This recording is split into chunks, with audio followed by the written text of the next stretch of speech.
പരീക്ഷാകാലമാണ്. ഭാവി ജീവിതത്തെക്കുറിച്ചുള്ള കണക്കുകൂട്ടലുകളുമായി വരാൻ പോകുന്ന ചോദ്യപേപ്പറിലെ ചോദ്യങ്ങളെ മനസ്സിൽ കണ്ട് നമ്മുടെ കുട്ടികൾ പരീക്ഷകൾക്കായി തയ്യാറെടുക്കുന്ന കാലം. ഏറെ നെഞ്ചിടിപ്പോടെ കാത്തിരുന്ന ചോദ്യപേപ്പർ കയ്യിൽ കിട്ടിയാൽ പിന്നെ ഉത്തരങ്ങളുടെ കുത്തൊഴുക്കുണ്ടാവണം. അതായിരിക്കും ഓരോ വിദ്യാർത്ഥിയുടെയും ആഗ്രഹം. അതിനവർ തയ്യാറെടുക്കും. ആ തയ്യാറെടുപ്പുകൾക്കിടയിലാണ് കഷ്ടപ്പെടുന്ന കുട്ടികളെ കബളിപ്പിക്കുന്ന ചില സംഘങ്ങൾ പൊട്ടിമുളയ്ക്കുക. മാസങ്ങളുടെ തയ്യാറെടുപ്പിൽ ആഴത്തിൽ പഠിച്ച് പരീക്ഷ എഴുതാൻ പോകുന്ന കുട്ടികളുടെ ആത്മവിശ്വാസത്തെയും ധൈര്യത്തെയും ചോർത്തിയെടുക്കുന്ന ചോദ്യപേപ്പർ ചോർച്ചക്കാർ. 10ാം തരത്തിലെയും +1, +2വിലെയും ചോദ്യപേപ്പർ സമൂഹ മാധ്യമങ്ങളിലൂടെ പുറത്തുവിട്ട് പൊതുസമൂഹത്തിന് മുന്നിൽ ചോദ്യചിഹ്നമാകുന്നവർ. അതീവ സുരക്ഷയിൽ സീൽ ചെയ്ത കവറിൽ കരുതിയ പരീക്ഷയ്ക്ക് തൊട്ടു മുൻപ് മാത്രം വെളിപ്പെടേണ്ട ചോദ്യങ്ങൾ സമൂഹ മാധ്യമങ്ങളിൽ ലൈക്കും ഷെയറും വാങ്ങി പറവറക്കുന്ന കാഴ്ച. നേരത്തെ അറിഞ്ഞ ചോദ്യങ്ങൾക്ക് ഉത്തരമെഴുതി ഉന്നത ഗ്രേഡുകൾ വാങ്ങിക്കൂട്ടുന്ന കുട്ടികളെ സൃഷ്ടിക്കുന്നവർ പരീക്ഷയ്ക്കായി കാലങ്ങളോളം അധ്വാനിക്കുന്ന കുട്ടികളുടെ ഭാവി തന്നെ തകർത്തെറിയുകയാണ്. ചോദ്യങ്ങൾ പൊതുമധ്യത്തിൽ വിൽക്കുന്നവർ വിദ്യാഭ്യാസ സംവിധാനങ്ങളെ ആകെ വെല്ലുവിളിക്കുകയാണ്. സുരക്ഷയെയും സ്വകാര്യതയെയും ചോദ്യം ചെയ്യുകയാണ്. ചോദ്യങ്ങളെല്ലാം ആദ്യമേ ഇങ്ങനെ പുറത്തു വരുമ്പോൾ സമൂഹത്തിനും ചിലത് ചോദിക്കാനുണ്ട്. പഴുതടച്ച് നടക്കേണ്ട ഈ പരീക്ഷാ സംവിധാനത്തെ ഇങ്ങനെ അട്ടിമറിക്കുന്നതാരാണ്? കുട്ടികളുടെ അധ്വാനത്തെ മുച്ചൂടം തകർക്കുന്നതാരാണ്? ചോർച്ച നടക്കുമ്പോൾ നോക്കുകുത്തിയാകുന്ന സർക്കാർ സംവിധാനങ്ങൾ കുട്ടികളെ ചതിക്കുകയല്ലേ? ന്യൂസ് ബസ് ചോദിക്കുന്നു, ചോർച്ചയിൽ ബാക്കിയാകുന്ന ചോദ്യങ്ങൾക്ക് ആരുത്തരം നൽകും?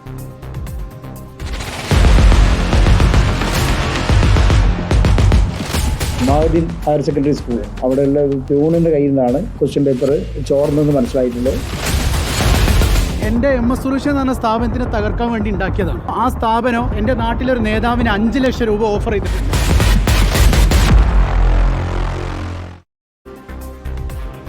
ചോദ്യപേപ്പർ ചോർച്ചയാണ് വിഷയം. ഈ ചോദ്യപേപ്പർ ചോർച്ചയിൽ ഇനിയും ആരൊക്കെ കുടുങ്ങും? കീഴടങ്ങിയ മുഹമ്മദ് ഷുഹൈബിന് എന്തായിരിക്കും പറയാനുള്ളത്? പ്രതി അബ്ദുൾ നാസർ ചോദ്യപേപ്പർ കൈമാറിയത് MS സൊല്യൂഷൻസിന് മാത്രമാണോ? എല്ലാം വിശദമായി നമുക്ക് പരിശോധിക്കാം. നമ്മുടെ പ്രതിനിധികൾ, റിപ്പോർട്ടർമാർ വിവിധയിടങ്ങളിൽ നിന്ന് ചേരുകയാണ്. AK Abhilash, Shyam Devaraj, Sinod Thomas, Sunisha Ayyallur, TV Prasad എന്നിവർ ചേരുന്നു. വിശദാംശങ്ങളുമായി നമുക്ക് ഇഴകീറി പരിശോധിക്കാം ഈ സംഭവത്തിൽ.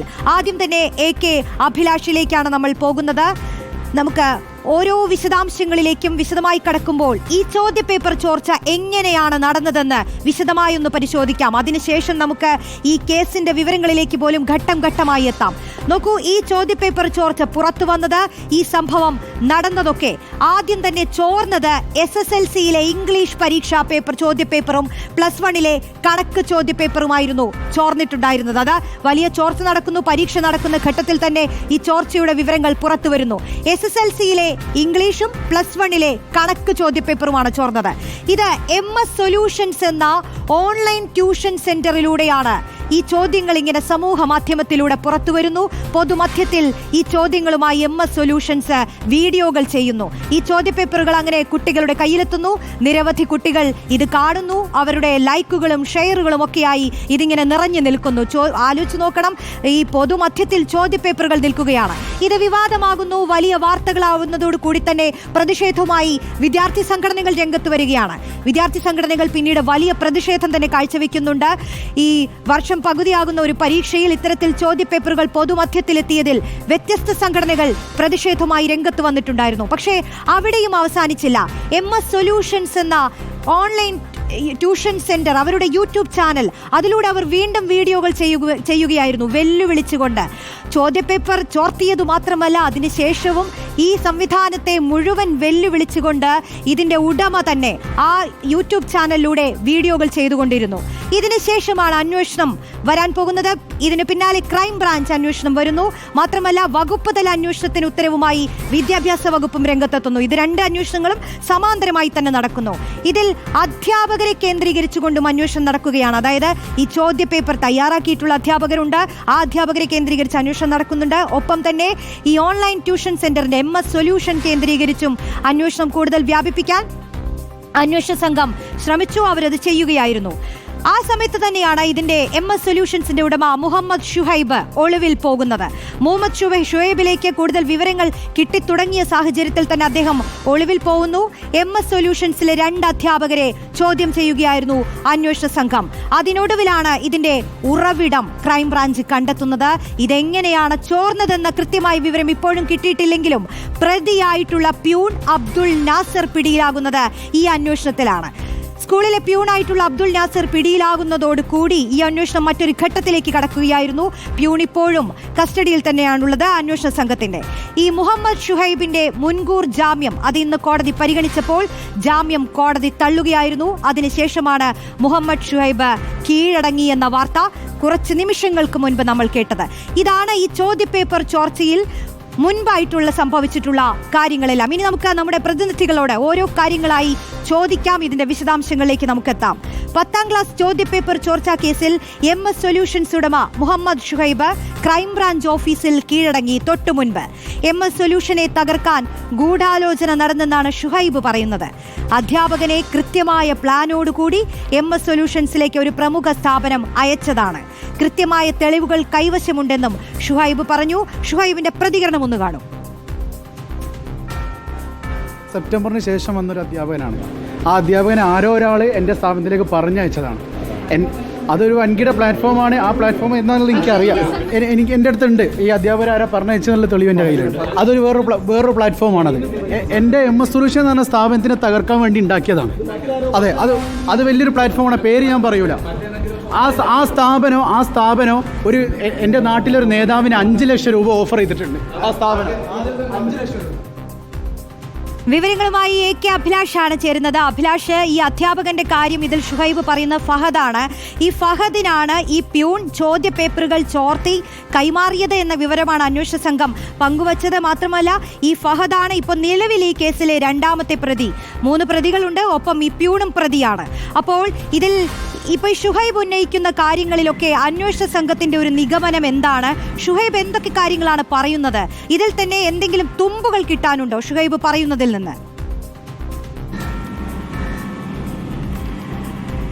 രോഷ്നി, ഇതിൽ ഷുഹൈബ് പറയുന്നത് ഗൂഢാലോചന നടന്നു എന്നാണ്. നമുക്കറിയാം, ഷുഹൈബ് ആദ്യഘട്ടത്തിൽ പറഞ്ഞത് ഇത് ചോദ്യപേപ്പർ പ്രെഡിക്റ്റ് ചെയ്തുകൊണ്ടാണ് ഞാൻ ഇത്തരത്തിൽ വീഡിയോ തയ്യാറാക്കിയിരിക്കുന്നത് എന്നുള്ള അവകാശവാദമായിരുന്നു അദ്ദേഹം ഉന്നയിച്ചത്. പക്ഷേ ഇപ്പോൾ അദ്ദേഹം മാറ്റി പറയുന്നു ഇത് ഗൂഢാലോചനയാണ് ഇക്കാര്യത്തിൽ നടന്നിരിക്കുന്നത് എന്നുള്ള കാര്യമാണ് അദ്ദേഹം പറയുന്നത്. അതായത് ചോദ്യപേപ്പർ ചോർന്ന് കിട്ടിയതിൻ്റെ തുടർന്നാണ് അദ്ദേഹം വീഡിയോ ചെയ്തതെന്ന് അദ്ദേഹം തന്നെ ആദ്യഘട്ടത്തിൽ തന്നെ സമ്മതിക്കുന്നു എന്ന് വേണം ഇതിൽ നിന്ന് വ്യക്തമാൻ. ഏതായാലും ഹൈക്കോടതി മുൻകൂർ ജാമ്യാപേക്ഷ തള്ളിയതിന് തൊട്ടു പിന്നാലെ ഏതാണ്ട് 1 മണിയോടുകൂടിയാണ് ക്രൈംബ്രാഞ്ച് ഓഫീസിൽ എത്തുകയും അദ്ദേഹം അന്വേഷണ സംഘത്തിന് മുന്നിൽ കീഴടങ്ങുകയും ചെയ്തിരിക്കുന്നത്. ഇതിനിടെയാണ് അദ്ദേഹം ഇത്തരത്തിലൊരു ഗൂഢാലോചന വാദം മുന്നോട്ട് വയ്ക്കുകയും ചെയ്തത്. ഇതിൽ പ്രധാനമായും ഫഹദ് എന്ന് പറയുന്ന കേസിലെ 2ാം പ്രതി നേരത്തെ അധ്യാപക വൃത്തി ചെയ്തിരുന്ന ഒരു സ്കൂൾ കൂടിയായിരുന്നു ഈ മേൽമുറി സ്കൂള്. ആ സ്കൂളിലെ പ്യൂണിനെയാണ് ഇന്നലെ ഇതിൻ്റെ സ്രോതസ്സായി, അതായത് ചോദ്യപേപ്പർ ചോർത്തിയതുമായി ബന്ധപ്പെട്ട് ഇന്നലെ ക്രൈംബ്രാഞ്ച് കസ്റ്റഡിയിൽ എടുക്കുകയും ചെയ്തത്. ഏതായാലും ഇവർ തമ്മിലുള്ള ഒരു ബന്ധത്തിൻ്റെ അടിസ്ഥാനത്തിലാണ് ഈ ചോദ്യപേപ്പർ ചോർത്തിയത് എന്നാണ് ആ പ്രാഥമികമായുള്ള ഒരു നിഗമനം. ഇതിൽ ഏതാണ് ഷുഹൈബിന് എന്താണ് ഇക്കാര്യത്തിലുള്ള പങ്കാളിത്തം എന്നടക്കമുള്ള കാര്യങ്ങളിൽ ഇപ്പോൾ അന്വേഷണ സംഘം കൃത്യമായി ചോദ്യം ചെയ്തു വരികയാണ്. നേരത്തെ ഈ മുൻകൂർ ജാമ്യാപേക്ഷ പരിഗണിക്കുന്ന ഘട്ടത്തിൽ തന്നെ കഴിഞ്ഞ 22-ാം തീയതി അന്വേഷണ സംഘത്തിന് മുന്നിൽ ഹാജരാകാൻ ഷുഹൈബിനോട് ഹൈക്കോടതി നിർദ്ദേശിച്ചിരുന്നു. ഇതിന്റെ അടിസ്ഥാനത്തിൽ തന്നെ അന്വേഷണ സംഘത്തിന് മുന്നിൽ ഹാജരാകുകയും മൊഴി നൽകുകയും ചെയ്തിരുന്നു. അന്ന് ഒരു ദിവസം മുഴുവൻ സമയവും അദ്ദേഹത്തെ ചോദ്യം ചെയ്തിരുന്നു. ഇതിന്റെ അടിസ്ഥാനത്തിൽ 25-ാം തീയതി തന്നെ ഹൈക്കോടതിയിൽ റിപ്പോർട്ട് നൽകിയിരുന്നു. ഇതിൻ്റെയൊക്കെ അടിസ്ഥാനത്തിൽ തന്നെയാണ് ഇപ്പോൾ ഹൈക്കോടതി മുൻകൂർ ജാമ്യാപേക്ഷ തള്ളാനൊരു തീരുമാനം എടുത്തിരിക്കുകയും ചെയ്തത്. അതോടൊപ്പം തന്നെ ഈ പരീക്ഷയുമായി ബന്ധപ്പെട്ട് അതിൻ്റെ ജനങ്ങളുടെ വിദ്യാർത്ഥികളുടെ വിശ്വാസം ആർജിക്കേണ്ടുന്ന കാര്യങ്ങളൊക്കെ ചൂണ്ടിക്കാണിച്ചുകൊണ്ട് തന്നെയാണ് ഈ മുൻകൂർ ജാമ്യാപേക്ഷ തള്ളുകയും ചെയ്തത്. ഏതായാലും ഫഹദും അതോടൊപ്പം തന്നെ ജിഷ്ണുവും ഇന്ന് രാവിലെ അവർക്ക് ജാമ്യം നേടുകയും ചെയ്തിട്ടുണ്ട്. കോഴിക്കോട് ജില്ലാ കോടതിയാണ് അവർക്ക് ജാമ്യം നൽകിയത്. ഇതിനു മുമ്പായി തന്നെ ഈ 2 പേർക്ക്, അതായത് 2ാം പ്രതിയായ ഫഹദിനെയും അതോടൊപ്പം തന്നെ ഇന്നലെ കസ്റ്റഡിയിലെടുത്ത അബ്ദുൾ നാസറിനെയും കസ്റ്റഡിയിൽ വേണമെന്നാവശ്യപ്പെട്ട് ക്രൈംബ്രാഞ്ച് കോടതിയെ സമീപിച്ചിരുന്നു. പക്ഷേ അതിനിടയിലാണ് ഇപ്പോൾ ഈ 2 പ്രതികൾക്കും കോടതി ജാമ്യം നൽകിയിരിക്കുന്നത്. ഏതായാലും 3 പ്രതികളെ ഒരുമിച്ചിരുത്തി, അതായത് ഷുഹൈബിനെയും ഫഹദിനെയും അതോടൊപ്പം തന്നെ അബ്ദുൾ നാസറിനെയും ഒരുമിച്ചിരുത്തി ചോദ്യം ചെയ്യാനുള്ള നീക്കമായിരുന്നു അന്വേഷണ സംഘം നടത്തിയിരുന്നത്. പക്ഷേ ഇപ്പോൾ ഈ ഫഹദിന് ജാമ്യം കിട്ടിയിരിക്കുന്ന ഒരു സാഹചര്യത്തിൽ ഇവരെ 3 പേരെയും ഒരുമിച്ചിരുത്തി ചോദ്യം ചെയ്യാനുള്ള സാഹചര്യം ഇല്ലാതാവുന്നു. ഏതായാലും 2 പേരെ, അതായത് നാസറിനെയും അതോടൊപ്പം തന്നെ ഷുഹൈബിനെയും ഒരുമിച്ചിരുത്തി ചോദ്യം ചെയ്യലിലേക്കായിരിക്കും പോകുക. ഏതായാലും ഇന്ന് രാത്രിയോടുകൂടി തന്നെ അറസ്റ്റ് രേഖപ്പെടുത്തുമെന്നാണ് നമുക്ക് മനസ്സിലാക്കാൻ കഴിയുന്നത്. വിശദമായ ഒരു ചോദ്യം ചെയ്യലിലേക്ക് കടക്കേണ്ടതുണ്ട് എന്ന് ക്രൈംബ്രാഞ്ച് SP KK മൊയ്തീൻകുട്ടി തന്നെ വ്യക്തമാക്കുകയും ചെയ്തിരിക്കുന്നത്. ഏതായാലും 2-3 മണിക്കൂറോളായി ചോദ്യം ചെയ്യൽ തുടരുന്നു. അതിനുശേഷമായിരിക്കും ശരിയാണ് അഭിലാഷ്. അടക്കമുള്ള നടപടികളിലേക്കും പിന്നീട് വിശദാംശങ്ങൾ നൽകിയത്. ചോദ്യം ചെയ്യൽ തുടരുക തന്നെയാണ്. നോക്കൂ, ഒരുപാട് കുട്ടികൾ എഴുതുന്ന പരീക്ഷ, ഒരുപാട് പ്രതീക്ഷകളുമായിട്ടാണ് കുട്ടികൾ പരീക്ഷ എഴുതുന്നത്. അതിൽ കുറച്ചു പേർക്ക് മാത്രം അവരുടെ കയ്യിൽ ചോദ്യപേപ്പറുകൾ എത്തുക എന്ന് പറഞ്ഞാൽ അതങ്ങനെ നിസ്സാര കാര്യമല്ല. അതുകൊണ്ട് തന്നെ ഇത് വലിയൊരു സംഭവമാണ്. ചോദ്യപേപ്പർ ചോർച്ച എന്ന് പറയുന്നത് തന്നെ. 2ഉം 3ഉം പ്രതികളായ ഫഹദിന്റെയും ജിഷ്ണുവിന്റെയും അഭിഭാഷകൻ തത്സമയം നമുക്കൊപ്പം ചേരുകയാണ്. ഷാജിത്താണ് നമുക്കൊപ്പം ചേരുന്നത്. നമുക്ക് ചോദിക്കാം വിശദാംശങ്ങൾ ഈ കേസിന്റെ. ഷാജിത്ത്, നമസ്കാരം. ഇതിപ്പോൾ ഈ 2 പ്രതികൾക്ക്, 2ഉം 3ഉം പ്രതികളാണ് ഈ കേസിൽ, അതായത് ഫഹദും ജിഷ്ണുവും. ഈ MS സൊല്യൂഷൻസ് എന്നുള്ള ട്യൂഷൻ സെന്ററിലെ, ഓൺലൈൻ ട്യൂഷൻ സെന്ററിലെ തന്നെ അധ്യാപകരായിട്ടുള്ള 2 പേർക്ക് ജാമ്യം ലഭിച്ചിട്ടുണ്ട്. പക്ഷേ മുഹമ്മദ് ഷുഹൈബിന് ജാമ്യം ലഭിച്ചില്ല. അദ്ദേഹം പോയി കീഴടങ്ങുന്നതാണ് നമ്മൾ കണ്ടത്. പക്ഷേ ഈ 2 പേർക്ക് ജാമ്യം ലഭിച്ചിട്ടുണ്ടെങ്കിലും അവരിപ്പോഴും പ്രതികൾ തന്നെയാണ്. ആദ്യം തന്നെ ചോദിക്കാനുള്ളത്, ഈ ചോദ്യപേപ്പർ ചോർച്ചയിൽ പങ്കൊന്നുമില്ല എന്ന വാദത്തിൽ തന്നെ ഉറച്ചു നിൽക്കുന്നുണ്ടോ? ഉണ്ടെങ്കിൽ അത് എന്തുകൊണ്ട്?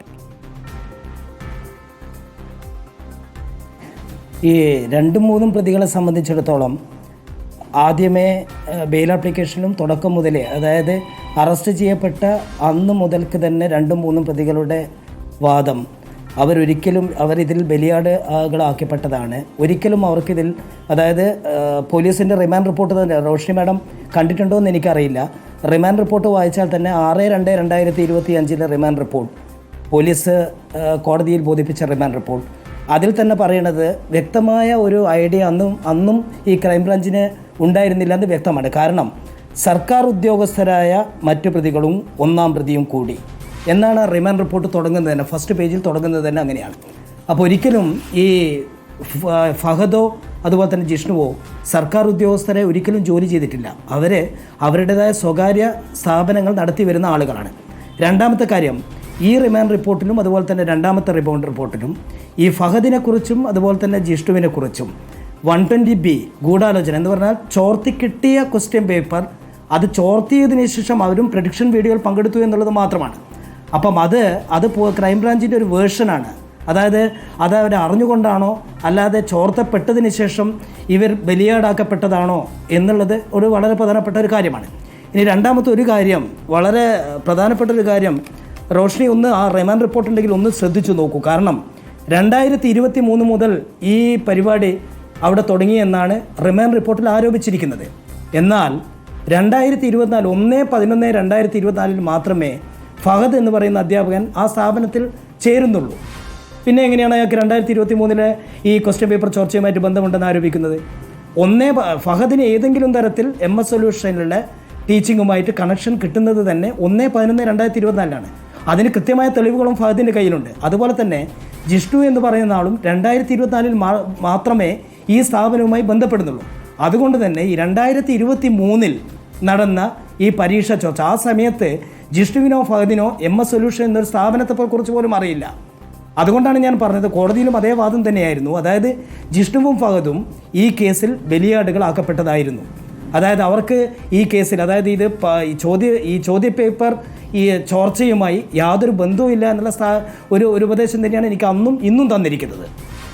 അതായത് ഈ പ്യൂണിന്റെ കയ്യിൽ നിന്നും ചോദ്യപേപ്പർ വാങ്ങിയത് ഫഹദാണെന്നുള്ള ഒരു നിഗമനത്തിലാണ് അന്വേഷണ സംഘം ഇപ്പോൾ നിൽക്കുന്നത്. ഇന്ന് ഷുഹൈബ് കീഴടങ്ങിയതിനു ശേഷം മാധ്യമങ്ങളോട് പറഞ്ഞ വാക്കുകൾ ഒന്ന് ശ്രദ്ധിച്ചാൽ അതിൽ പറയുന്നുണ്ടായിരുന്നു, ഈ അധ്യാപകനെ പറഞ്ഞു വിട്ടതാണ്, അതിനു പിന്നിൽ ഗൂഢലക്ഷ്യങ്ങളുണ്ട്, ഇതിനു പിന്നിൽ വമ്പൻ കണ്ണികളുണ്ട് എന്നൊക്കെ ഷുഹൈബ് പറയുമ്പോൾ അതിൽ നിന്ന് എന്താണ് മനസ്സിലാക്കേണ്ടത്? ഈ ഫഹദിന്റെ കാര്യം സൂചിപ്പിച്ചുകൊണ്ടല്ലേ അത് ഷുഹൈബ് പറയുന്നത്? ഷുഹൈബ് പറഞ്ഞതിനെക്കുറിച്ച് ഞാനൊന്നും കമൻറ്റ് ചെയ്യുന്നില്ല. കാരണം ഷുഹൈബ് ഒരിക്കലും പറഞ്ഞത്, ഷുഹൈബിൻ്റെ വാക്കുകൾ ഞാനും ശ്രദ്ധിച്ചിരുന്നു. ഷുഹൈബ് ഒരിക്കലും ഈ ഫഹദിനെക്കുറിച്ചോ അതുപോലെ തന്നെ ജിഷ്ണുവിനെക്കുറിച്ചോ എന്തെങ്കിലും പറഞ്ഞതായിട്ട് എൻ്റെ ശ്രദ്ധയിൽപ്പെട്ടിട്ടില്ല. ഷുഹൈബ് പറഞ്ഞത് ഏതോ ഒരു വലിയ സ്ഥാപനം ആണ് ഒരു അധ്യാപകൻ അയച്ചതെന്ന്. എന്നാൽ അത് ഷുഹൈബിനെ ആണ് അയച്ചതെന്നാണ്, അതായത് ഷുഹൈബ് പറയണത് അത് ഫഹദിനെയാണ് അയച്ചതെന്ന് ആണ് ഉദ്ദേശിച്ചതെങ്കിൽ എനിക്കൊരൊറ്റ കാര്യം മാത്രമേ ചോദിക്കാനുള്ളൂ റോഷ്നി. കാരണം 1/11/2024 തീയതിയാണ് ഈ അധ്യാപകൻ അവിടെ ചേരുന്നത്. അങ്ങനെയാണെങ്കിൽ ഷുഹൈബ് സെപ്റ്റംബർ മാസം ഒരു അധ്യാപകനെ അയച്ചു ഗൂഢാലോചന എന്ന് പറയുന്നതിൽ എന്താർത്ഥമാണുള്ളത്? അതുപോലെ തന്നെ ഈ ഫഹദിൻ്റെ അക്കൗണ്ട് പരിശോധിച്ച് കഴിഞ്ഞാൽ ഫസ്റ്റ് സാലറി വന്ന കാര്യം കണ്ടെത്താൻ പറ്റും. ഞാൻ പറഞ്ഞല്ലോ, അതായത് ഈ MS സൊല്യൂഷനുമായിട്ടുള്ള ബന്ധം അദ്ദേഹത്തിന് തുടങ്ങുന്നത് തന്നെ ഡിസംബറിൽ. അങ്ങനെ തുടങ്ങുന്ന ഒരാൾ സെപ്റ്റംബറിലെ അയച്ചു എന്ന് പറയുന്നത് ഷുഹൈബ്, അതായത് ഫഹദിനെയാണ് ഷുഹൈബ് ഉദ്ദേശിച്ചതെന്ന് എനിക്ക് തോന്നുന്നില്ല. അതുകൊണ്ട് തന്നെ അതിനെക്കുറിച്ച് കൂടുതലായിട്ട് എനിക്ക് പറയാൻ പറ്റില്ല. കാരണം അത് ഷുഹൈബിൻ്റെ മനസ്സിൽ എന്താണെന്ന് അയാൾക്കല്ലേ പറയാൻ പറ്റുള്ളൂ. ഇപ്പോൾ നിലവിൽ ഈ ഫഹദിനും ഈ ജിഷ്ണുവിനും ജാമ്യം ലഭിച്ചിട്ടുണ്ട്. പക്ഷേ ഷുഹൈബിന്റെ കാര്യം കോടതി പറയുമ്പോൾ രൂക്ഷമായ വിമർശനങ്ങൾ തന്നെ കോടതിയുടെ ഭാഗത്തു ഉണ്ടായിട്ടുണ്ട്. താങ്കൾ ശ്രദ്ധിച്ചു കാണുമല്ലോ അല്ലേ? ഏകദേശം ഒരേ വാദങ്ങളായിരിക്കുമല്ലോ ഈ കേസിൽ പ്രതിസ്ഥാനത്ത് നിൽക്കുന്നവർക്ക് വേണ്ടി വാദങ്ങൾ നടന്നിട്ടുണ്ടാവുക കോടതിയിൽ. അതിൽ ഷുഹൈബ് എന്ന് പറയുന്ന ഒന്നാം പ്രതിക്കെതിരെ തന്നെ കോടതി രൂക്ഷമായ വിമർശനം നടത്തുകയുണ്ടായി. ഒന്നാം പ്രതിക്കെതിരെ രൂക്ഷമായ വിമർശനം നടത്തുമല്ലോ. കാരണം ഒന്നാം പ്രതിയാണ് ഇതിൻ്റെ, അതായത് എല്ലാ തരത്തിലും ഒന്നാം പ്രതി. ഞാനൊന്ന് ചോദിച്ചോട്ടെ, അതായത് 2ഉം 3ഉം പ്രതികൾക്ക് അവരുടേതായ ട്യൂഷൻ സെൻ്ററുകൾ നടത്തുന്നുണ്ട്. അവരേതെങ്കിലും ഇൻസ്റ്റാഗ്രാമിലൂടെ ഈ ക്വസ്റ്റ്യൻ പേപ്പർ ചോർത്തിയിട്ട് അവർ വരുമാനം ഉണ്ടാക്കിയിട്ടുണ്ടോ? ഉണ്ടാക്കിയിട്ടുണ്ടെങ്കിൽ അത് കണ്ടെത്താവുന്നതല്ലേ ഉള്ളൂ. അങ്ങനെയാണെങ്കിൽ ഇവർ എന്തിനു സ്വന്തം സ്ഥാപനം നിലനിൽക്കുന്ന സമയത്ത് എന്തിനിവർ MS സൊല്യൂഷന് പണമുണ്ടാക്കി കൊടുക്കാൻ വേണ്ടി, അവർക്ക് ചോർത്താൻ വേണ്ടി ഇവർ കൂട്ടു നിൽക്കണം? അപ്പോൾ ആകെ അതിൻ്റെ മനസ്സിലാവുന്ന ഒരു കാര്യം, ആ പ്രഡിക്ഷൻ വീഡിയോയിൽ ഇവർ 2ഉം 3ഉം പ്രതികൾ പങ്കെടുത്തതായി കണ്ടതുകൊണ്ട് മാത്രം ഒരു ഗൂഢാലോചന 120B എത്തിപ്പെടാൻ നമുക്ക് പ്രഥമദൃഷ്ട്യാ പറയാൻ പറ്റും. എന്നാലും കൺക്ലൂസീവായിട്ട് പറയാൻ പറ്റില്ല. കാരണം അത് ചോദ്യപേപ്പർ എത്തിയതിന് ശേഷം അറിയാതെ പ്രഡിക്ഷൻ വീഡിയോ, ഇപ്പോൾ ഇന്നലെ തന്നെ നിങ്ങൾ ശ്രദ്ധിച്ചോ എന്നറിയില്ല, ഇന്നലെയും ഒരു പ്രഡിക്ഷൻ വീഡിയോ കണ്ടുവല്ലോ. അപ്പോൾ പ്രഡിക്ഷൻ വീഡിയോ വരുന്നതൊക്കെ അതിൽ പ്രഡിക്ഷൻ വീഡിയോയുടെ അടുത്ത് നിൽക്കുന്ന ആളുകളും അതിൽ ചോർത്താൻ പങ്കാളികളാണ് എന്നുള്ളൊരു കൺക്ലൂഷൻ നമുക്ക് ഒരിക്കലും എത്താൻ പറ്റില്ല റോഷി. കാരണം റോഷി നോക്കിക്കോളൂ, ഇത് ഒരിക്കൽ കൂടി ഞാൻ പറയാം. ഈ 2 റിമാൻഡ് റിപ്പോർട്ടിലും ക്രൈംബ്രാഞ്ച് വ്യക്തമായി പ്രതിപാദിച്ചിട്ടുണ്ട്. ഇതിൽ ഒന്നാം പ്രതിയാണ് എല്ലാ കാര്യങ്ങളും ചെയ്തിരിക്കുന്നത്. അതിൽ ഗൂഢാലോചന എന്ന് പറയുന്ന ഒരു ആരോപണം മാത്രമാണ് 2ഉം 3ഉം പ്രതികൾക്കെതിരായിട്ട് നടത്തിയിരിക്കുന്നത്. അതിൽ തന്നെ പോലീസ് 2ഉം 3ഉം പ്രതികളെ കസ്റ്റഡി വാങ്ങിയതിന് ശേഷം 13/2/2025 തീയതി പോലീസ് ഈ കസ്റ്റഡിയിൽ വാങ്ങിയ പ്രതികളെ തിരിച്ച് ഹാജരാക്കി. അതിൽ എനിക്ക് റോഷി ഒരു സെൻറ്റൻസ് മാത്രം ഞാൻ പറയാം. അതായത് കസ്റ്റഡിയിൽ വാങ്ങിയ 2ഉം 3ഉം പ്രതികളുടെ സാന്നിധ്യത്തിലുള്ള തെളിവെടുപ്പ് പൂർത്തിയായിട്ടുള്ളതിനാൽ അങ്ങനെ 13/2/2025 തീയതി തെളിവെടുപ്പ് പൂർത്തിയായിട്ടുണ്ട്. അങ്ങനെ തെളിവെടുപ്പ് പൂർത്തിയായതിനു ശേഷം പിന്നീടും 17 ഏകദേശം ഇത്രയും ദിവസങ്ങൾ കഴിഞ്ഞിട്ടാണ് അവർക്ക് ജാമ്യം കിട്ടുന്നത്. അപ്പോൾ അത്രയും ദിവസം അവർ കസ്റ്റഡിയിൽ കിടന്നത് തന്നെ ഒരു തരത്തിൽ യാതൊരു കാര്യമില്ലാണ്ട് കസ്റ്റഡിയിൽ കിടന്നത്. കാരണം ഇതിൽ അവർക്കുള്ള ആകെ അവരുടെ ആ സ്ഥാപനത്തിൽ അധ്യാപകരായി പോയി എന്നൊരു തെറ്റ് മാത്രമേ അവർക്ക് പറ്റിയിട്ടുള്ളൂ. ശരി, എന്തായാലും ഇക്കാര്യത്തിൽ കൂടുതൽ അന്വേഷണം വ്യാപിപ്പിക്കുന്ന ഘട്ടത്തിൽ തന്നെ കൂടുതൽ വിവരങ്ങൾ പുറത്തു വരും. എനിക്ക് തോന്നുന്നു ഗൗരവതരമായ വിവരങ്ങൾ തന്നെ അന്വേഷണ സംഘം കണ്ടെത്താനിരിക്കുന്നു എന്ന് തോന്നുന്നു. പ്രത്യേകിച്ച് ഷുഹൈബിന്റെ വെളിപ്പെടുത്തൽ, താങ്കളത് ശ്രദ്ധിച്ചിട്ടുണ്ടാവുമല്ലോ. ഇതിനു പിന്നിൽ വമ്പൻ ടീമുകൾ ഉണ്ടെന്ന് ഷുഹൈബ് പറയുമ്പോൾ ഇപ്പൊ നിലവിൽ ഈ 2 പേരോട്, ഫഹദിനോടും ജിഷ്ണുവിനോടും ഒക്കെ നിരന്തരം സംസാരിച്ചിട്ടുള്ള അഭിഭാഷകനായിരിക്കുമല്ലോ താങ്കൾക്ക് എന്ത് തോന്നുന്നു? അതുകൊണ്ടാണ് റോഷി ഞാൻ പറയുന്നത്, അതായത് ഇപ്പോഴും അങ്ങനെ വലിയ തിമിംഗലങ്ങൾ പിന്നിലുണ്ടെങ്കിൽ അവരാരാണെങ്കിലും അവരാണ് നിയമത്തിൻ്റെ മുമ്പിൽ വരേണ്ടത്. കാരണം 2023 ഇങ്ങനെ ഒരു പ്രഡിക്ഷൻ നടത്തിയിട്ടുണ്ടെങ്കിൽ അത് ഏത് സ്ഥാപനമാണ് നടത്തിയത് എന്ന് കണ്ടെത്താനുള്ള സാങ്കേതിക വിദ്യകളൊക്കെ ഇപ്പം അന്വേഷണ ഏജൻസിക്ക് വളരെ എളുപ്പമാണ്. അങ്ങനെ 2023 ഏത് സ്ഥാപനമാണ് പ്രഡിക്ഷൻ നടത്തിയതെന്ന് കണ്ടെത്തിക്കഴിഞ്ഞാൽ ആ സ്ഥാപനത്തിന് ആരാണ് ഇത് ചോർത്തി കൊടുത്തതെന്ന് കണ്ടെത്താനും വളരെ എളുപ്പമാണ്. ഇപ്പോൾ യഥാർത്ഥത്തിൽ എൻ്റെ ഒരു വ്യക്തിപരമായ ഒരു അഭിപ്രായം ഞാൻ പറയാം, ഇപ്പോൾ ക്രൈംബ്രാഞ്ച് അത് ഇരുട്ടിൽ തപ്പുകയാണ്. കാരണം ഇപ്പോഴും അവർ യഥാർത്ഥത്തിൽ എവിടെ നിന്നാണ് ഇത് വന്നത് എന്നുള്ളത്, അതായത് 2023 വർഷത്തിൽ അതിൻ്റെ വർഷങ്ങളായിട്ട് ഇങ്ങനെ തുടർന്ന് വരുന്നുണ്ടെങ്കിൽ എവിടെ നിന്നാണ് വന്നത് എന്ന് കണ്ടെത്തണമെങ്കിൽ അത് വിശദമായിട്ടുള്ളൊരു അന്വേഷണത്തിലേക്ക് പോകണം. അല്ലാതെ 2024 ഡിസംബറിൽ വന്ന 2 അധ്യാപകരുടെ മേലേക്ക് ഇത്. ശരി ഷാജിത്ത്, നമുക്ക് എന്തായാലും ഈ സംഭവങ്ങളിലേക്ക് തന്നെ ഒന്ന് തിരിച്ചെത്താം. പക്ഷേ അന്വേഷണം ഇപ്പോൾ ഏത് വഴിക്കാണെന്ന് നമുക്കൊന്ന് അറിയണം. എന്തായാലും ഇത് ഗൗരവതരമായ ഒരു കേസാണ്. അപ്പോൾ ഇതിൽ വകുപ്പിന് കൂടുതൽ, വിദ്യാഭ്യാസ വകുപ്പിനെ സംബന്ധിച്ച് അങ്ങനെ കൂടുതൽ പങ്കൊന്നുമില്ലെന്ന നിലപാടിലാണ് ഇപ്പോൾ ക്രൈംബ്രാഞ്ച് നിൽക്കുന്നത്. ക്രൈംബ്രാഞ്ച് SP-യുടെ പ്രതികരണം നമുക്കൊന്ന് കേൾക്കാം. കൂടുതലായിട്ട് അന്വേഷിക്കേണ്ടതുണ്ട്. അയാൾ പറഞ്ഞിരിക്കുന്നത് പിന്നെ സയൻസിൻ്റെ 4 ക്വസ്റ്റ്യൻ പേപ്പർ അയച്ചു കൊടുക്കുന്ന അയാൾ പറഞ്ഞിരിക്കുന്നത്. +1 മാത്സ് വരും, അതിൽ ഫിസിക്സ്, കെമിസ്ട്രി, ബയോളജി ഒക്കെ അയച്ചു കൊടുത്തായിട്ടാണ് പറഞ്ഞിരിക്കുന്നത്. പക്ഷേ നമ്മൾ ആദ്യത്തെ സംഭവത്തിന് ശേഷം തന്നെ ഇഷ്യൂ ആയതിനു ശേഷം പിന്നെ വീണ്ടും അത് എയർ ചെയ്യാൻ പറ്റിയിട്ടുണ്ടായിരുന്നില്ലല്ലോ. നമ്മൾ ഇവർ ആദ്യം പിന്നെ അവർ പുറത്തുവിട്ടത് പിന്നെ SSLC പ്രഡിക്ഷനിലായിട്ട് പറഞ്ഞിരിക്കുന്നത് SSLC ഇംഗ്ലീഷും +1 മാത്സും ആയിരുന്നു. പിന്നീട് അവർ സ്റ്റോപ്പ് ചെയ്യേണ്ടി വന്നു, കാരണം ഇഷ്യൂ വന്നതിന് ശേഷം അവർക്ക് പിന്നെ കൂടുതൽ എയർ ചെയ്യാൻ പറ്റിയിട്ടില്ല. പ്രയാസം ഉണ്ടായിരുന്നത് വിദ്യാഭ്യാസ വകുപ്പുമായിട്ട് എന്തെങ്കിലും ചേരുന്നുണ്ടോ എന്നുള്ളതായിരുന്നു. അതായത് നമ്മളെ ഒരു അതോറിറ്റിയിൽ നിന്ന് എങ്ങനെയാണ് വരുന്നതല്ല, അപ്പം അങ്ങനെയാണ് ഇതിലേക്ക് എത്തിയിരിക്കുന്നത്. അപ്പം വലിയൊരു വിദ്യാഭ്യാസ വകുപ്പുമായിട്ട് ചേർന്നുള്ളൊരു ഗൂഢാലോചനയുടെ കാര്യങ്ങളൊന്നും മനസ്സിലാകുന്നില്ല. സിനോജ് തോമസ് നൽകും വിശദാംശങ്ങൾ. സിനോജ്, ഇതിപ്പോൾ ഈ വിദ്യാഭ്യാസ വകുപ്പുമായി ബന്ധപ്പെട്ട അല്ലെങ്കിൽ അതിനകത്ത് നിൽക്കുന്ന ആരെങ്കിലും ഉന്നത തലത്തിലുള്ള ആരെങ്കിലും ഉണ്ടോ എന്നുള്ള കാര്യത്തിൽ ക്രൈംബ്രാഞ്ചിന് അങ്ങനെ കൂടുതൽ സംശയങ്ങളില്ല എന്ന് തോന്നുന്നു. പക്ഷേ ഇന്ന് മുഹമ്മദ് ഷുഹൈബ് പറഞ്ഞ ചില കാര്യങ്ങളുണ്ട്. അതിൽ ഇപ്പോൾ നേരത്തെ തന്നെ ഈ അഭിഭാഷകൻ പറഞ്ഞതുപോലെ വമ്പൻ തിമിംഗലങ്ങളാണോ അതോ ചെറിയ മീനുകളാണോ, ഇതൊക്കെയാണെങ്കിലും അന്വേഷണ സംഘം അന്വേഷണം വ്യാപിപ്പിക്കേണ്ടിയിരിക്കുന്നു. ഇതെങ്ങോട്ടാണ് ഇപ്പോൾ അന്വേഷണം പോകുന്നത്? റോഷ്നി, അതായത് ഈ 2 മാസത്തെ അന്വേഷണത്തിനൊടുവിലാണ് ക്രൈംബ്രാഞ്ച് ഈ ചോദ്യപേപ്പർ ചോർന്ന സ്ഥലം കണ്ടെത്തുകയും അതിൻ്റെ ഒരു പ്രതിയെ അറസ്റ്റ് ചെയ്യുകയും ചെയ്തിരിക്കുന്നത്. അൺഎയ്ഡഡ് സ്കൂളിലെ പിയൂണായ അബ്ദുൾ നാസറിനെയാണ് ഇന്നലെ അറസ്റ്റ് ചെയ്തിരിക്കുന്നത്. നേരത്തെ പ്രതിഭാഗം അഭിഭാഷകൻ പറഞ്ഞൊരു കാര്യമുണ്ട്. ഈ പ്രതികളുടെ റിമാൻഡ് റിപ്പോർട്ടിൽ പ്രോസിക്യൂഷൻ പറഞ്ഞിരുന്നു സർക്കാർ ജീവനക്കാരുമായി ഗൂഢാലോചന നടത്തിയെന്ന്. ഈ 1-ാം പ്രതി മുഹമ്മദ് ഷുഹൈബിൻ്റെ മുൻകൂർ ജാമ്യാപേക്ഷ ജില്ലാ കോടതിയിൽ പരിഗണിക്കുന്ന ഘട്ടത്തിൽ പോലും ഈ വാദം ഉന്നയിച്ചിരുന്നു പ്രോസിക്യൂഷൻ. ആ ഘട്ടത്തിൽ കോടതി ചോദിച്ചതിൽ അങ്ങനെയെങ്കിൽ ആ സർക്കാർ ഉദ്യോഗസ്ഥർ എവിടെയെന്ന ചോദ്യമാണ് ചോദിച്ചത്. പക്ഷേ ഈ 2 സാധ്യതകളാണ് ക്രൈംബ്രാഞ്ചിന് മുൻപിലുണ്ടായിരുന്നത് ഈ ചോദ്യങ്ങൾ ചോരാൻ വേണ്ടി. ഒന്ന്, ഏതെങ്കിലും സ്കൂളിലെ ജീവനക്കാർ വഴി ചോദ്യപേപ്പർ ചോരുക, അല്ലെങ്കിൽ വിദ്യാഭ്യാസ വകുപ്പിലെ ഏതെങ്കിലും ഉദ്യോഗസ്ഥരുടെ സഹായത്തോടെ ചോദ്യപേപ്പർ ചോരുക. ആ സാധ്യതയാണ് ഏറ്റവും കൂടുതൽ ഈ ക്രൈംബ്രാഞ്ച് കണ്ടെത്തിയത്. അങ്ങനെയാണ് ഈ സർക്കാർ ജീവനക്കാരുമായി ഗൂഢാലോചന നടത്തി ഈ ചോദ്യങ്ങൾ ചോർത്തി എന്ന് ഈ പ്രോസിക്യൂഷൻ കോടതിയിൽ വാദിക്കുകയും ചെയ്തിരിക്കുന്നു. പക്ഷേ അതിൻ്റെ ഒരു ആശ്വാസമാണ് ക്രൈംബ്രാഞ്ച് SP യുടെ പ്രതികരണത്തിൽ കണ്ടത്. ഏതായാലും വിദ്യാഭ്യാസ വകുപ്പ് വഴിയല്ല ഇത് ചോർന്നിരിക്കുന്നത്, പകരം ഒരു അൺഎയ്ഡഡ് സ്കൂൾ വഴിയാണ് ചോർന്നിരിക്കുന്നു പറയുന്നു. ഇതിൻ്റെ പരിമിതി എന്ന് പറയുന്നത് നിലവിൽ ഈ MS സൊല്യൂഷനെതിരെ മാത്രമാണ് അന്വേഷണം നടക്കുന്നത്. വിദ്യാഭ്യാസ വകുപ്പ് നൽകിയ പരാതിയാണ് ക്രൈംബ്രാഞ്ച് അന്വേഷിക്കുന്നത്. MS സൊല്യൂഷൻ കഴിഞ്ഞ ക്രിസ്മസ് പരീക്ഷയിൽ ചോദ്യപേപ്പർ ചോർത്തി എന്ന പരാതിന്മേൽ മാത്രമാണ് അന്വേഷണം നടക്കുന്നത്. അങ്ങനെയാണ് അബ്ദുൾ നാസറിനെ പിടികൂടിയിരിക്കുന്നത്. അബ്ദുൾ നാസർ കുറേ വർഷമായിട്ട് ഈ മലപ്പുറത്തെ സ്കൂളിൽ ജോലി ചെയ്യുന്ന ആളാണ്. ഇതേ സമാനമായ രീതിയിൽ ഇതിനു മുൻപ് ഇദ്ദേഹം ചോദ്യപേപ്പറുകൾ ചോർത്തിയിട്ടുണ്ടോ, ഇനി ഈ MS സൊല്യൂഷൻ ഫാദിന് മാത്രമല്ല മറ്റേതെങ്കിലും സ്ഥാപനത്തിന് സമാനമായ രീതിയിൽ ചോദ്യപേപ്പർ ചോർത്തി നൽകിയിട്ടുണ്ടോ തുടങ്ങിയ കാര്യങ്ങൾ അറിയേണ്ടതുണ്ട്. ഈ ചോദ്യപേപ്പറുകൾ ചോർത്തി നൽകിയത് വഴി അബ്ദുൾ നാസറിന് എന്ത് പ്രതിഫലമാണ് കിട്ടിയത്? പ്രതിഫലമൊന്നും കിട്ടിയിട്ടില്ല എന്നാണ് ഇന്നലെ പ്രാഥമികമായ ചോദ്യം ചെയ്യലിൽ അദ്ദേഹം ക്രൈംബ്രാഞ്ചിനോട് പറഞ്ഞിരിക്കുന്നത്. അതുകൊണ്ട് കസ്റ്റഡിയിലെടുത്ത് ചോദ്യം ചെയ്യാനാണ് ക്രൈംബ്രാഞ്ച് തീരുമാനിച്ചിരിക്കുന്നത്. KSUം കോൺഗ്രസ് ഒക്കെ തന്നെ പറയുന്നത്, അതായത് MS സൊല്യൂഷൻ മാത്രമല്ല, ഇത് ചെറിയൊരു മീനാണ്, വലിയ മീനുകൾ പുറത്തുണ്ട്. അതായത് ഈ അബ്ദുൾ നാസർ എന്ന് പറയുന്നതും ചെറിയൊരു മീനാണ്, ഇത് വലിയൊരു ചങ്ങലയാണ്.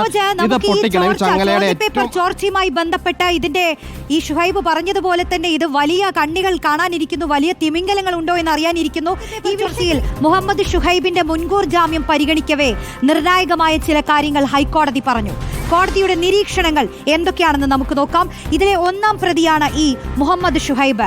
അദ്ദേഹത്തിനെ ജാമ്യം നിഷേധിച്ച സാഹചര്യത്തിലാണ് അദ്ദേഹം ഇന്ന് കീഴടങ്ങിയത്. പക്ഷേ ജാമ്യം നിഷേധിക്കുന്ന ഘട്ടത്തിൽ കോടതി പറഞ്ഞ ഏറ്റവും പ്രധാനപ്പെട്ട പോയിന്റുകൾ നമുക്കൊന്ന് നോക്കാം. അത് അതീവ ഗൗരവതരമാണ്.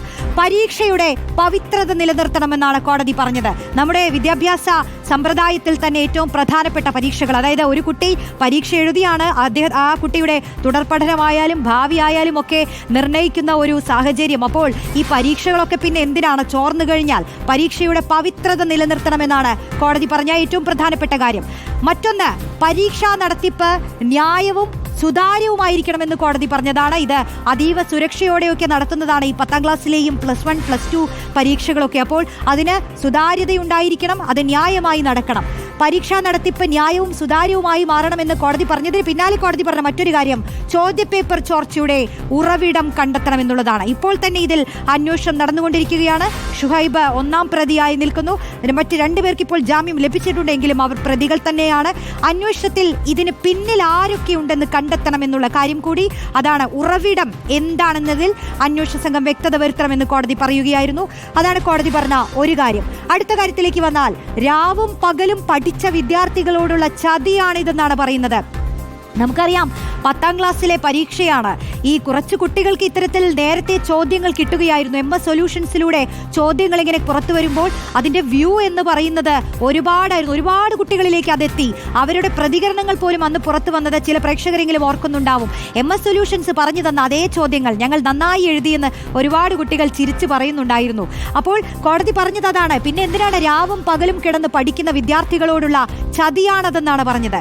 മറ്റൊന്ന്, വിദ്യാഭ്യാസ വകുപ്പിന്റെ വിദ്യാഭ്യാസ വകുപ്പിന്റെ വിശ്വാസ്യത നഷ്ടപ്പെടുത്തുന്നതാണെന്നാണ് ഒരു കാര്യം പറയുന്നത്. അതായത് ഇതൊക്കെ ശ്രദ്ധിക്കേണ്ടതും വിദ്യാഭ്യാസ വകുപ്പ് തന്നെയാണ്. ഇതിന്റെ സുതാര്യത ഉറപ്പുവരുത്തേണ്ടതും വിദ്യാഭ്യാസ വകുപ്പാണ്. അപ്പോൾ അവരുടെ വിശ്വാസ്യത നഷ്ടപ്പെടുന്നുവെന്നാണ് കോടതി പറഞ്ഞ മറ്റൊരു കാര്യം. അടുത്ത പോയിന്റിലേക്ക് വരികയാണെങ്കിൽ, വിദ്യാർത്ഥികൾ നന്നായി പഠിച്ച് പരീക്ഷ എഴുതട്ടെ എന്ന് കോടതി പറയുകയായിരുന്നു. പഠിച്ച് പരീക്ഷ എഴുതിയാൽ മതി, അല്ലാതെ എളുപ്പവഴിയിൽ ചോർന്നു കിട്ടുന്ന ചോദ്യങ്ങളിൽ, മുൻകൂട്ടി തയ്യാറാക്കിയ ഉത്തരങ്ങളിൽ പോയി പരീക്ഷ എഴുതിയിട്ട് എന്ത് കാര്യം എന്നുള്ളതും ഹൈക്കോടതി ചോദിക്കുകയുണ്ടായി. ഹൈക്കോടതിയുടെ അടുത്ത നിരീക്ഷണത്തിലേക്ക് വരികയാണെങ്കിൽ, ഷുഹൈബ് കുറ്റം ചെയ്തിട്ടില്ലെന്ന് പറയാനാവില്ല എന്ന് ഊന്നി പറഞ്ഞുകൊണ്ടാണ് ഇന്ന് ഒന്നാം പ്രതിയായ മുഹമ്മദ് ഷുഹൈബിന്റെ ജാമ്യം കോടതി നിഷേധിച്ചത്. മറ്റൊന്ന്, ഈ ഷുഹൈബിനെ സംബന്ധിച്ച് തന്നെ കോടതി പറഞ്ഞത്, ഈ കസ്റ്റഡിയിലെടുത്ത് ചോദ്യം ചെയ്യാൻ കാരണങ്ങളുണ്ട്, അതുകൊണ്ടാണ് കസ്റ്റഡിയിൽ എടുക്കേണ്ടതും ചോദ്യം ചെയ്യേണ്ടതും. ഇതിൽ കൂടുതൽ കാര്യങ്ങളൊന്നും ഇപ്പോഴും പുറത്തു വന്നിട്ടില്ല. അപ്പോൾ മുഹമ്മദ് ഷുഹൈബിനെ കൂടുതൽ ചോദ്യം ചെയ്താൽ മാത്രമേ ഈ കേസുമായി ബന്ധപ്പെട്ട് മറ്റു കാര്യങ്ങൾ പുറത്തു വരികയുള്ളൂ എന്ന് കോടതി പറയുകയായിരുന്നു. അടുത്ത കാര്യത്തിലേക്ക് വരികയാണെങ്കിൽ, മുൻകൂർ ജാമ്യം നൽകിയാൽ സമൂഹത്തിനത് തെറ്റായ സന്ദേശം കൊടുക്കുമെന്നാണ് പറയുന്നത്. കാരണം നിലവിൽ ഒരു ചോദ്യപേപ്പർ ചോർച്ചാ കേസിൽ, അതും 10ാം ക്ലാസ്സിലെയും +1ലെയും ഒക്കെ പ്രധാനപ്പെട്ട ചോദ്യപേപ്പറുകൾ ചോർത്തിയ ഒരു ഓൺലൈൻ ട്യൂഷൻ സെന്ററിന്റെ യൂട്യൂബ് ചാനലിലൂടെ പുറത്തു വന്ന ഒരു സാഹചര്യമാണ്. അത് ചെറിയ സംഭവമല്ല. അപ്പോൾ അതിലെ ഒരു ഒന്നാം പ്രതിക്ക് ജാമ്യം നൽകിയാൽ അത് സമൂഹത്തിന് തെറ്റായ സന്ദേശമുണ്ടാക്കുമെന്ന് കൂടി കോടതി പറയുകയായിരുന്നു. ഇത്രയും കാര്യങ്ങൾ, ഇത്രയും വിമർശനങ്ങൾ ഉന്നയിച്ചുകൊണ്ടാണ് കോടതി അദ്ദേഹത്തിന് ജാമ്യം നിഷേധിച്ചത്. അദ്ദേഹം ഇപ്പോൾ കീഴടങ്ങി.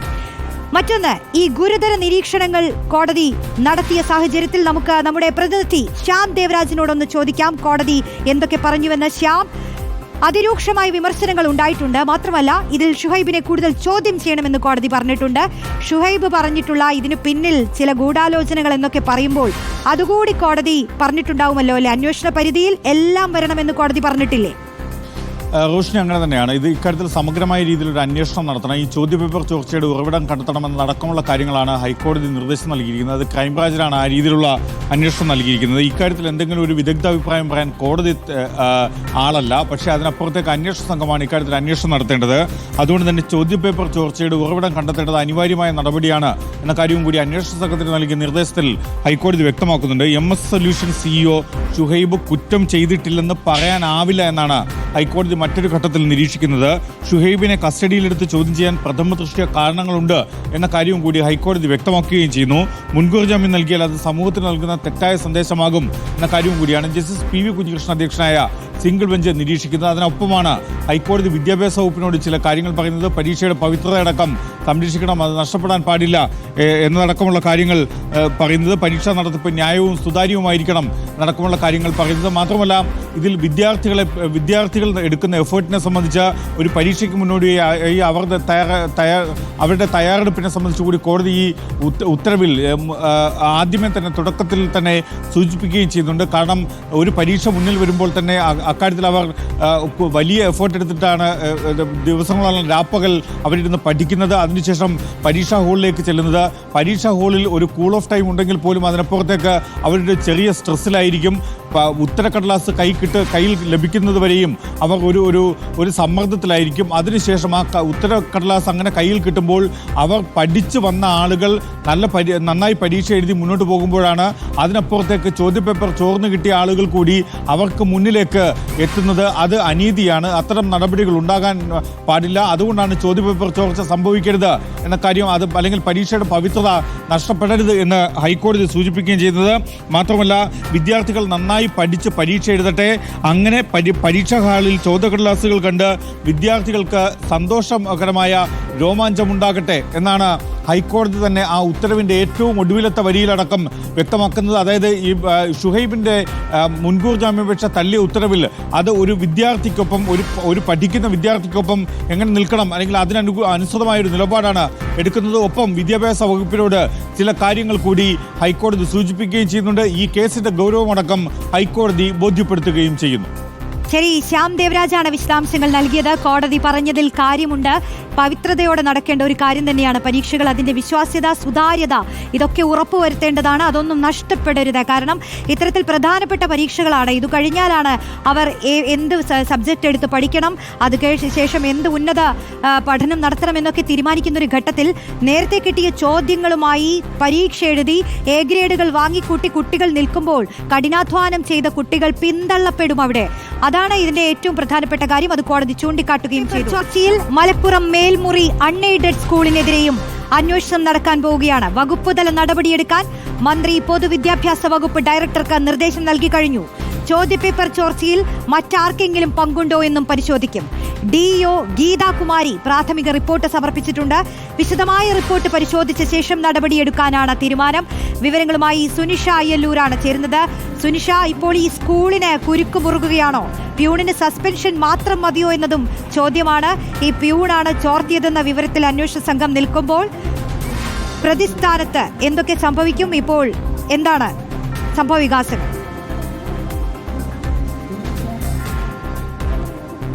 റോഷ്നി, തുടക്കം മുതൽ തന്നെ ഈ വിഷയം മുന്നോട്ട് എത്തിയതിനു ശേഷം ഈ പൊതുവിദ്യാഭ്യാസ വകുപ്പ് ഒരു അന്വേഷണത്തിന് ഉത്തരവിടുകയും ചെയ്തിരുന്നു. ആ അന്വേഷണം സമാന്തരമായി നടക്കുകയും ഒപ്പം തന്നെ അധ്യാപകർക്കാണോ പങ്ക്, അല്ലെങ്കിൽ വിദ്യാഭ്യാസ വകുപ്പിലുള്ളവർക്കാണോ, അങ്ങനെയെങ്കിൽ ആരാണ് ഈ ഇതിന് കൂട്ടുനിന്നത് എന്നടക്കമുള്ളത് പരിശോധിക്കാൻ അധ്യാപകർ ട്യൂഷൻ സെന്ററുകളിൽ പ്രവർത്തിക്കുന്നുണ്ടോ എന്നതടക്കമുള്ള കാര്യങ്ങൾ നിരീക്ഷിച്ചുകൊണ്ടൊരു ലിസ്റ്റ് തയ്യാറാക്കാൻ ഡിഒമാർക്ക് നിർദ്ദേശം നൽകുകയും ചെയ്തിരുന്നു എന്നതാണ്. അതിനിടയിലാണ് ഇപ്പോൾ ഉറവിടം തന്നെ വ്യക്തമായിരിക്കുന്നത്. ഉറവിടം വ്യക്തമായ പശ്ചാത്തലത്തിലാണ് ഈ വിദ്യാഭ്യാസ വകുപ്പ് ഇപ്പോൾ നടപടിയെടുക്കാനായി മുന്നിലേക്ക് വന്നിരിക്കുന്നത് എന്നതാണ് പ്രധാനപ്പെട്ട കാര്യം. നേരത്തെ പറഞ്ഞതുപോലെ മേൽമുറി സ്കൂളിനെതിരെ ഒരു അന്വേഷണം എന്നതാണ് നിലവിൽ പറഞ്ഞിരിക്കുന്നത്. അതിന് ഈ പൊതുവിദ്യാഭ്യാസ ഡയറക്ടർക്ക് നിർദ്ദേശവും നൽകിയിട്ടുണ്ട്. ഡയറക്ടറുടെ നിർദ്ദേശപ്രകാരം മലപ്പുറം ഡിഇഒ ആയ ഗീതാകുമാരിക്കാണ് ഇതിന്റെ ചുമതല നൽകിയിരിക്കുന്നത്. ഗീതാകുമാരി കഴിഞ്ഞ ദിവസം തന്നെ ഈ മേൽമുറി ഈ സ്കൂളിലേക്ക് എത്തി ഒരു പരിശോധന, പ്രാഥമികമായ പരിശോധന നടത്തിക്കൊണ്ടുള്ള റിപ്പോർട്ട് വിദ്യാഭ്യാസ വകുപ്പിന് നൽകുകയും ചെയ്തിരുന്നു. അതിലാണ് ഇനി കുറച്ച് കാര്യങ്ങൾ കൂടി വ്യക്തമാകേണ്ടത്. ആർക്കൊക്കെയാണ് ഇതിൽ പങ്ക് എന്നതാണ്. ഇങ്ങനെ ഒരു പ്യൂണ് ഇത്തരത്തിലൊരു ക്രിസ്മസ് പരീക്ഷയ്ക്കായി കൊണ്ടുവച്ച ഈ പരീക്ഷാ പേപ്പർ കെട്ടിൽ നിന്നും ഒരു പരീക്ഷാ പേപ്പർ എടുത്തുകൊണ്ട് ഈ ഫോട്ടോ എടുത്ത് അയക്കണമെങ്കിൽ അത് ആർക്കെങ്കിലും അറിയുമായിരുന്നോ എന്നതടക്കമുള്ള ചോദ്യങ്ങൾ ബാക്കിയാണ്. അതിനൊക്കെ തന്നെയും ഉത്തരം വേണ്ടതുണ്ട് എന്നതാണ്. അതിൽ പ്രധാനപ്പെട്ട കാര്യം, അടുത്ത ദിവസം ഈ ക്ലാസ്സിലേക്ക് എത്തിയ അധ്യാപകന് ഈ ചോദ്യപേപ്പറിന്റെ കെട്ട് പൊളിച്ചതായി തോന്നിയിട്ടില്ലേ, അങ്ങനെ കരുതിയിട്ടില്ലേ എന്നതടക്കമുള്ള സംശയങ്ങളുണ്ട്. അങ്ങനെയെങ്കിൽ അധ്യാപകന്റെ കൂടി അറിവോടെയാണോ എന്ന ചോദ്യവും ബാക്കിയാണ്. അങ്ങനെ നിരവധി ചോദ്യങ്ങൾക്ക് ഇതിൽ ഉത്തരം ലഭിക്കേണ്ടതുണ്ട് എന്നതാണ്. അതുകൊണ്ട് തന്നെയാണ് ഡിഒ ഗീതാകുമാരിയോട് വിശദമായി തന്നെ ഇതിൽ ഒരു അന്വേഷണം നടത്താനായി ഇപ്പോൾ വിദ്യാഭ്യാസ ഡയറക്ടർ പറഞ്ഞിരിക്കുന്നത്. അതിന്റെ അടിസ്ഥാനത്തിൽ വിശദമായി ലഭിക്കുന്ന അന്വേഷണ റിപ്പോർട്ട് അനുസരിച്ചായിരിക്കും നടപടിയിലേക്ക് കടക്കുക എന്നതാണ് മനസ്സിലാക്കുന്നത്. ഒപ്പം തന്നെ ഇതൊരു MS സൊല്യൂഷനിൽ മാത്രം ഒതുക്കുക എന്നതിനപ്പുറം മറ്റ് ട്യൂഷൻ സെന്ററുകൾക്ക്, ട്യൂഷൻ സ്ഥാപനങ്ങൾക്ക് ഇതിൽ പങ്കുണ്ടോ എന്നതാണ്. നേരത്തെ തന്നെ വിദ്യാഭ്യാസ മന്ത്രി പറഞ്ഞിരുന്നത് നിലവിൽ ഇപ്പോൾ ട്യൂഷൻ സെന്ററുകൾ തമ്മിലുള്ള ഒരു മത്സരം നടക്കുകയാണ്. അതിന്റെ ഭാഗമായാണ് ഇത്തരത്തിലുള്ള പ്രെഡിക്റ്റബിൾ ക്വസ്റ്റ്യൻ പേപ്പർ കൊടുത്തുകൊണ്ടും അങ്ങനെ കുട്ടികളെ ആകർഷിക്കാനുള്ള ശ്രമം നടക്കുന്നത്. അങ്ങനെയെങ്കിൽ മറ്റ് വിദ്യാഭ്യാസ സ്ഥാപനങ്ങൾക്ക്, ഇതുപോലുള്ള ട്യൂഷൻ സെന്ററുകൾക്ക് പങ്കുണ്ടോ എന്നതാണ്. നേരത്തെ ഷുഹൈബ് പറഞ്ഞതുപോലെ മറ്റ് സ്ഥാപനങ്ങളും ഉണ്ട് എന്ന് ഇവർ തന്നെ സമർത്ഥിക്കുമ്പോൾ അത് ഏതൊക്കെയെന്ന് കണ്ടെത്തേണ്ടത് അത്യാവശ്യമാണ് എന്നതാണ്. ഈ നേരത്തെ ഈ വമ്പൻ സ്രാവുകൾ കുടുങ്ങുന്നില്ല, പരൽമീൻ മാത്രമാണ് കുടുങ്ങുന്നത് എന്നതടക്കമുള്ള ആക്ഷേപമുണ്ടായിരുന്നു. അങ്ങനെയെങ്കിൽ ആരൊക്കെയാണ് ഈ വമ്പൻ സ്രാവുകൾ എന്നത്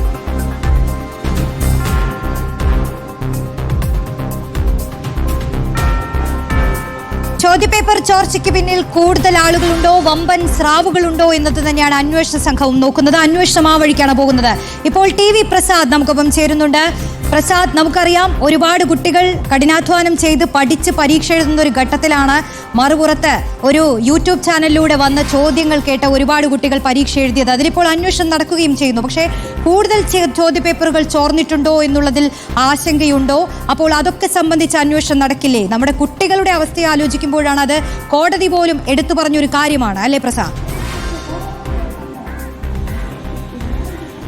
അതുതന്നെയാണ് റോഷ്നി. എത്രത്തോളം അന്വേഷണം മുന്നോട്ട് പോകും എന്ന കാര്യത്തിൽ നമുക്ക് ആർക്കും ഉറപ്പ് പറയാൻ കഴിയില്ല. പക്ഷേ വളരെ ഗൗരവത്തോടു കൂടി തന്നെയാണ് ഈ വിഷയം വിദ്യാഭ്യാസ വകുപ്പ് ഏറ്റെടുത്തിരിക്കുന്നത്. ഒരു കാര്യം എന്തായാലും ഉറപ്പാണ്, ഒരു പ്യൂണ് മാത്രം വിചാരിച്ചാൽ ഇങ്ങനെ ഒരു ക്വസ്റ്റ്യൻ പേപ്പർ ലീക്കാക്കാൻ കഴിയില്ല എന്ന കാര്യം ഉറപ്പാണ്. അതിനുശേഷം വന്ന അധ്യാപകർക്ക് ഉറപ്പായും അതിൽ സംശയം തോന്നിക്കാണണം. അങ്ങനെയെങ്കിൽ അധ്യാപകർക്ക് അതിൽ റോളുണ്ടോ എന്നുള്ളതാണ്. അതല്ല കാലാകാലങ്ങളായി ഇത് നടക്കുന്നതാണോ എന്നുള്ളതാണ് എന്നുള്ളതാണ് ഉയരുന്ന പ്രധാനപ്പെട്ട ചോദ്യം. റോഷ്നി, ഒരു കാര്യം ഉറപ്പാണ്, നേരത്തെ ട്യൂഷൻ രംഗത്തെ വലിയ വലിയ ടീമുകൾ അത് വലിയ മാഫിയയായി മാറി സർക്കാരിൻ്റെ എല്ലാ സംവിധാനങ്ങളെയും തകർക്കും വിധം ഉയരങ്ങളിലേക്ക് അവർ നീങ്ങിയിട്ടുണ്ടായിരുന്നു. ഈ ഒരു ഘട്ടത്തിൽ ഇത്തരം ഓൺലൈൻ സ്ഥാപനങ്ങൾ കൂടി ഈ ഒരു വാശിയിലേക്ക് കയറി വന്നതോടുകൂടിയാണ് ക്വസ്റ്റ്യൻ പേപ്പർ യഥേഷ്ടം ചോർത്താനും അത് ധൈര്യസമേതം പുറത്തു പറയാനുമുള്ള ഒരു ധൈര്യം ഇവർക്കുണ്ടായത് എന്ന് തന്നെയാണ്. അതായത് വിദ്യാഭ്യാസ വകുപ്പ് അക്ഷരാർത്ഥത്തിൽ ഞെട്ടിയിരിക്കുകയാണ്. അതായത് ഇങ്ങനെ ഒരു ചോദ്യപേപ്പർ ഓൺലൈൻ വഴി ഷുഹൈബ് പ്രദർശിപ്പിച്ചില്ലായിരുന്നുവെങ്കിൽ എങ്ങനെയാണ് ഇങ്ങനെ ഒരു ക്വസ്റ്റ്യൻ പേപ്പർ ചോർന്നു എന്ന കാര്യം നമ്മൾ മനസ്സിലാക്കുക എന്നുള്ളതാണ് ആദ്യത്തെ ഒരു ചോദ്യം. ഇതുപോലെ പല സ്ഥലങ്ങളിലും ക്വസ്റ്റ്യൻ പേപ്പർ ലീക്ക് ചെയ്ത് അതുപയോഗിച്ച് കുട്ടികൾ പരീക്ഷ എഴുതിയിട്ടുണ്ടോ എന്ന് കണ്ടുപിടിക്കാനുള്ള ഒരു വഴിയും ഇന്ന് കേരളത്തിലെ പോലീസ് സംവിധാനത്തെ സംബന്ധിച്ചില്ല, വിദ്യാഭ്യാസ വകുപ്പിനെ സംബന്ധിച്ചില്ല. ഒരു കാര്യം ഉറപ്പാണ്, ആ ഒരു പ്യൂണിന്, മേൽമുറി സ്കൂളിലെ പ്യൂണിന് ആ ക്വസ്റ്റ്യൻ പേപ്പർ അവിടെ നിന്ന് എടുക്കാൻ കഴിഞ്ഞിരുന്നുവെങ്കിൽ പല സ്കൂളുകളിലും ഇത് സംഭവിക്കാനുള്ള സാധ്യതയുണ്ട്. മറ്റൊരു പ്രശ്നത്തിലേക്ക് വന്നാൽ ഇത് സംഭവിച്ചിരിക്കുന്നത് അൺഎയ്ഡഡ് സ്കൂളിലാണ്. സർക്കാരിന് നടപടിയെടുക്കുന്നതിൽ ഒരു പരിമിതിയുണ്ട്. ഒന്ന്, ഒരു ജീവനക്കാർക്കെതിരെയും നടപടിയെടുക്കാൻ കഴിയില്ല. എയ്ഡഡ് സ്കൂളല്ല, സർക്കാർ സ്കൂളല്ല, ആ സ്കൂൾ അൺഎയ്ഡഡ് സ്കൂൾ ആയതുകൊണ്ട് എന്ത് നടപടിയെടുക്കും എന്ന കാര്യത്തിൽ അന്വേഷണം വ്യാപിപ്പിക്കുക തന്നെ ചെയ്യും. ഇതിൽ കുട്ടികൾ ബുദ്ധിമുട്ടരുത് എന്നുള്ളൊരു കാര്യമാണ്. മാത്രമല്ല, ഇത്തരത്തിൽ ചോദ്യങ്ങൾ ചോർന്നു കഴിഞ്ഞാൽ അതിൽ ആശങ്കപ്പെടുന്ന കുട്ടികൾ ഉണ്ടായിരിക്കും, അത് ഉണ്ടാവരുത് എന്നുള്ളൊരു കാര്യം കൂടിയാണ് ഇപ്പോൾ ചർച്ചയായി വരുന്നത് തന്നെ. ഇതിൽ അന്വേഷണം നടക്കട്ടെ. ഇന്നത്തെ ന്യൂസ് ബസ് ഇവിടെ പൂർണ്ണമാകുന്നു. ഇനി ഗുഡ് ഈവനിംഗ് വിത്ത് സുജിയ പാർവതി കാണാം. നമസ്കാരം.